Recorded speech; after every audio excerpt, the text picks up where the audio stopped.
നമ്മുടെ പ്രിയങ്കരനായ ഉദ്ഘാടകൻ Indian union മുസ്ലിം ലീഗിൻ്റെ കരുത്തനായ ശക്തനായ നേതാവും അതിൻ്റെ ജനറൽ സെക്രട്ടറിയുമായ ജനാബ് PM സലാം അവர்கள் എത്തിച്ചേർന്നിരിക്കുന്നു. ഞങ്ങളെ സംബന്ധിച്ചിടത്തോളം ഈ SNDP എന്ന് പറഞ്ഞാൽ SNDP യോഗം വെള്ളാപ്പള്ളിയുടെ SNDP ആണെന്ന് പെട്ടെന്ന് കേൾക്കുമ്പോൾ തോന്നുന്നു. അല്ല, SNDP എന്ന് പറയുന്ന ഒരേ ഒരു പ്രസ്ഥാനം മാത്രമേ ഇന്ത്യ മഹാരാജ്യത്തുള്ളൂ. അത് സെക്കുലർ നാഷണൽ ദ്രാവിഡ പാർട്ടി എന്ന് പറയുന്ന 2002 രൂപീകരിച്ച് 2003 ജനുവരി മാസം 3-ാം തീയതി കേന്ദ്ര തെരഞ്ഞെടുപ്പ് കമ്മീഷനിൽ അഖിലേന്ത്യാ പാർട്ടിയായി രജിസ്റ്റർ ചെയ്യപ്പെട്ട SNDP സെക്കുലർ നാഷണൽ ദ്രാവിഡ പാർട്ടി മാത്രമാണ്.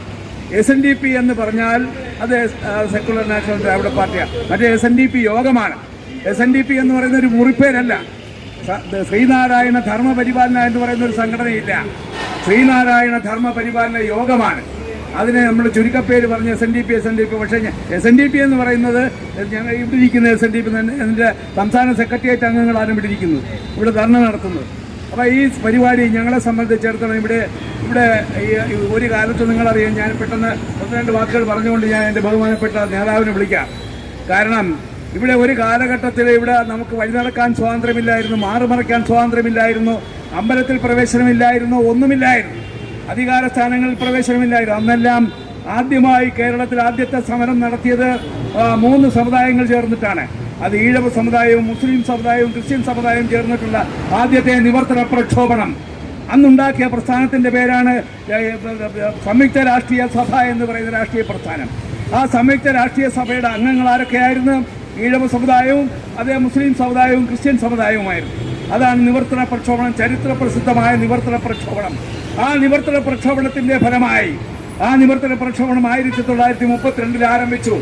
1932 ആരംഭിച്ച് 36 ആയപ്പോൾ അന്ന് കോഴഞ്ചേരിയിൽ നിന്നുകൊണ്ട് ഈ 3 സമുദായത്തിൻ്റെ നേതാക്കന്മാരൊക്കെയായിരുന്നു? C. കേശവൻ, സിംഹളസിംഹം C. കേശവൻ, അതേപോലെ തന്നെ നമ്മുടെ കുഞ്ഞാലിക്കുട്ടി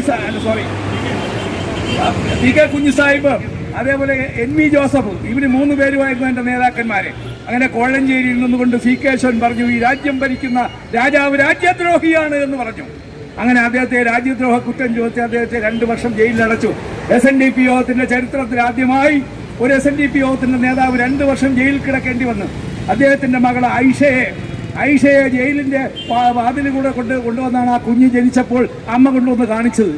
അങ്ങനെ ഒരു ഖേദകരമായ അനുഭവത്തിന്റെ വെളിച്ചത്തിൽ ഈ സമരം അദ്ദേഹത്തെ അറസ്റ്റ് ചെയ്ത് കഴിഞ്ഞപ്പോൾ പിറ്റേ ദിവസം മുതൽ ഈ സമരം ഒരു കൊടുങ്കാറ്റായി ആഞ്ഞടിച്ചു. ആ കൊടുങ്കാറ്റായി ആഞ്ഞടിച്ചതിന്റെ ഫലമായി അവസാനം രാജഭരണകൂടത്തിന് മുട്ടുകുത്തേണ്ടി വന്നു.